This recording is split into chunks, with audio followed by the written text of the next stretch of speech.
आपण पाहत आहात जनहित प्रवर्तक वृत्तवाहिनी सिटी लाईन न्यूज. पाहत रहा. करण्यात आली. हा वॉर्निंग 7 जुलै 2026 म्हणजे उद्याच्या दिवशीसाठी आहे. या अनुषंगाने आपल्याला पूर्ण तयारी करण्याची सूचना देण्यात आलेली आहे. याच्या जो एपी आहे ते नाशिक त्र्यंबकेश्वर परिसर मध्ये दर्शवण्यात आलेली आहे.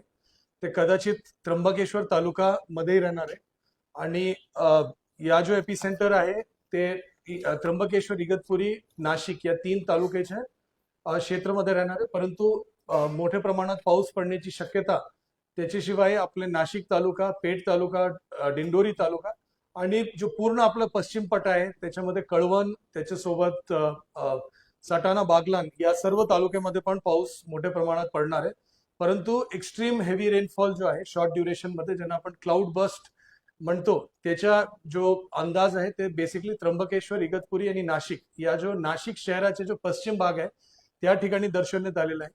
जसे जसे वेदर मॉडेल्स अजून डेव्हलप होतील आणि अजून आपल्याला हवामानचे इशारा मिळेल तशा आपल्याला अजून ॲक्युरेटली लक्षात येणार आहे की नेमकी कुठे आपल्याला जास्त लक्ष देण्याची गरज आहे. सन्मान्य मुख्यमंत्री महोदयांनी आज सकाळी जो बैठक घेतली त्याच्यामध्ये स्पष्ट निर्देश दिलेले आहे की लागणारे सर्व अनुषंगाने गोष्टीचं नियोजन आपल्याला करायचे आहे. त्याच्या अनुषंगाने साहेबांचे दिलेले निर्देशानुसार खालीलप्रमाणे या ठिकाणी नियोजन करण्यात येत आहे. नंबर 1 की उद्याच्या दिवशी नाशिक शहर वगळून, नाशिक शहरच्या संदर्भामध्ये म्हणजे पाऊस राहणार आहे, परंतु त्याच्या जो स्थानिक नियोजन आहे नाशिक शहर महानगरपालिकाचे सन्मान्य महापौर आणि सन्मान्य मनपा आयुक्त आज करणार आहे.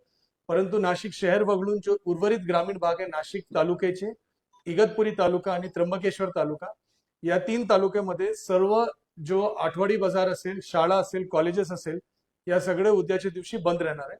सर्व लोकांना माझी सूचना आहे, विनंती आहे की उद्या जोरात पाऊस असण्याची शक्यता असल्यामुळे सर्व शेतकरी बांधवाला पण विनंती आहे की आपण शेतात जाण्याचा विषय उद्या टाळावा.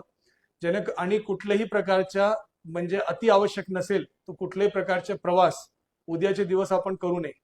काही रस्ते आपण बंद करणार आहे, म्हणजे ज्या ठिकाणी दगड कोसळण्याची शक्यता आहे त्याची एक यादी काय वेळात PWD, राष्ट्रीय महामार्ग आणि पोलीस विभागाच्या माध्यमातून ट्रॅफिक डायव्हर्जनचे काही आदेश काय वेळात आपण आपल्या समोर देणार आहे. परंतु माझी सर्व नागरिकांना, शेतकऱ्यांना यही विनंती राहील की कारण असताना आपण बाहेर पडू नये.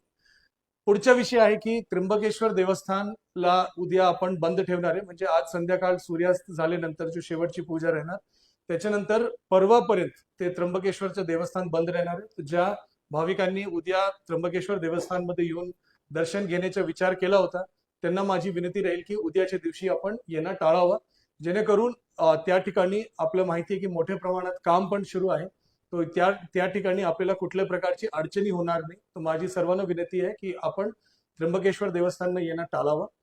तसंच सप्तशृंगी गडमध्ये त्या परिसरामध्ये क्लाउड बसचा अंदाज नसेल तरी जोरात म्हणजे ऑलमोस्ट 65 mm पेक्षा जास्त पाऊस पडण्याची शक्यता दर्शवण्यात येत आहे आणि त्या ठिकाणी पण गर्दी होऊ नये म्हणून उद्याच्या दिवससाठी सप्तशृंगी देवस्थानला पण आपण बंद ठेवण्याची असं सूचना देत आहोत. त्याच्या व्यतिरिक्त आपल्याकडे ज्या लो लाईंग रिजन्स आहेत, ज्या ठिकाणी flood prone low lying regions आहेत, त्या गावाची यादी आणि त्या लोकेशन्स आपण सांगितलंय. परंतु याच्यामध्ये मेजर अडचणी कुठे येतोय, ज्या ठिकाणी आपल्याकडे फ्री फ्लोईंग नदी आहे, म्हणजे पहिला बंधारा आणण्याच्या पूर्वीचे फ्री फ्लोईंग नदी. जिल्हा परिषद आणि लघु पाटबंधारे विभागाला असं सूचना देण्यात आली आहे की जो फ्री फ्लोईंग नदी आणि छोटे बंधारे आहे, ज्या मोठ्या प्रमाणात पाणीचा प्रेशर आला तर ते फुटण्याची शक्यता असते, त्याचे गेट कृपा करून उघडून ठेवावा असं त्याला सूचना अगोदरच देण्यात आलेला आहे. त्याच्यासोबत जो लो लाईंग रिजन्स आहे, जो नदीच्या साधारण पाणी स्तर प्लस 2 मीटरच्या रेंजमध्ये असलेले जेवढे भाग आहे त्या सगळे घर असेल या कुठले इतर स्ट्रक्चर्स असेल, जनावरांचे गोठे असेल, त्या सर्वांना शिफ्ट करण्याची सूचना या ठिकाणी ग्रामपंचायतच्या माध्यमातून सगळ्या ठिकाणी देण्यात येत आहे, नगरपालिकेच्या माध्यमातून देण्यात येत आहे. यदि पाणी फ्लोला कुठल्या प्रकारची अडथळा असेल तर त्याला आता आज दुपारी स्वच्छ करून घेण्यासाठी सर्व नगरपालिकेला, ग्रामपंचायतला सूचना देण्यात आलेल्या आहे की पाणी फ्लोला कुठल्याही प्रकारचा बाधा राहू नये आणि पाणीचं डायरेक्शन असं असावा जेणेकरून जास्त पाणी आला तो म्हणजे ते कुठल्या घरामध्ये शिरणार नाही, याच्यासाठी सर्वांना सूचना देण्यात आलेल्या आहे. तसंच जो काही स्ट्रक्चर्स अनस्टेबल असेल, ज्यांच्या खाली सबसर्फेस फ्लो असेल, त्या ठिकाणी पण त्याला सूचना देण्यात आलेल्या आहे. नाशिक जिल्ह्यामध्ये लँडस्लाइड प्रोन विलेज एक बी नाही आहे, परंतु आपल्याकडे हे जो दगड पडतो त्यासारखे काही गाव आणि लोकेशन्स आहे, त्याच्यासाठी सूचना देण्यात आल्या आहे. पीडब्ल्यूडी आणि इरिगेशन विभागाला विशेषतः सूचना आहे की जो मायनर स्ट्रक्चर्स आहेत त्याला हे करावा आणि जो फ्लड कंट्रोलचे ज्या काही मेकॅनिझम्स आहेत त्याच्यामध्ये त्यांनी विशेष नियोजन करावं. जो कालवा आहे, जो कॅनल्स आहेत त्याला रिकामी ठेवावा, सो दॅट ओव्हरफ्लोचं पाणी त्याच्यामध्ये सोडता येतो, ते ऑटोमॅटिकली तिथून जाणार आहे. हे सगळ्या गोष्टीचं नियोजन या अनुषंगाने करण्यात आलंय. आणि शेवटची गोष्ट आहे की अँब्युलन्सेस असेल, शासकीय कर्मचारी आणि अधिकारी असेल, सगळेजण फील्डवर येणार आहे. त्याच्यासोबत जेसीबी या पोकलँड जो आपले अर्थ मुव्हर्स असतो त्यांचे आपण रेक्विजिशन विथ लेबर आपण केलेलं आहे, जेणेकरून या सगळ्याच्या अनुषंगाने काय काय म्हणजे आपली पूर्ण तयारी या संदर्भामध्ये असावा. काही ठिकाणी एक्सेस प्रिपरेशन पण आपण करतोय, जेणेकरून हे जो एपी सेंटर या लोकेशन यदि शिफ्ट झाला तर त्याच्यामध्ये कुठल्या प्रकारची अडथळा होणार नाही. नाशिक ग्रामीण, त्र्यंबकेश्वर, इगतपुरी, पेठ आणि दिंडोरी या 5 तालुक्यामध्ये शाळा आणि कॉलेजेस उद्या बंद राहणार. आठवडी बाजार ओन्ली त्र्यंबकेश्वर, इगतपुरी आणि नाशिक ग्रामीण मध्ये बंद राहणार. आणि कारण नसताना प्रवास टाळण्याची सर्वांना सूचना परत देण्यात येत आहे. आणि शेतकरीला पण विनंती करण्यात येत आहे की कारण नसताना आपण शेतामध्ये पण जाऊ नये, बिकॉज फ्लड पाणीचा लेवल अगर सडनली वाढला या घटला त्याच्यामध्ये काय प्रमाणात म्हणजे कुठल्या प्रकारचे अपघातात्मक धोका होऊ नये.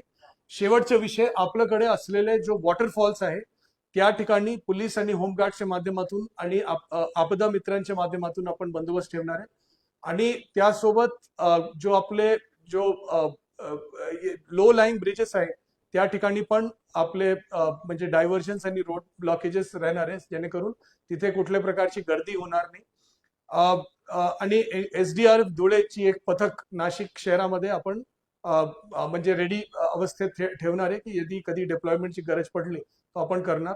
त्याच्यासोबत रेल्वे विभागाला पण आपण कल्पना दिलेली आहे, क्योंकि इगतपुरीचा जो मार्ग आहे ते मोठ्या प्रमाणात मुंबईला जोडणारे आणि मोठ्या प्रमाणात ट्रॅफिक असलेला मार्ग आहे.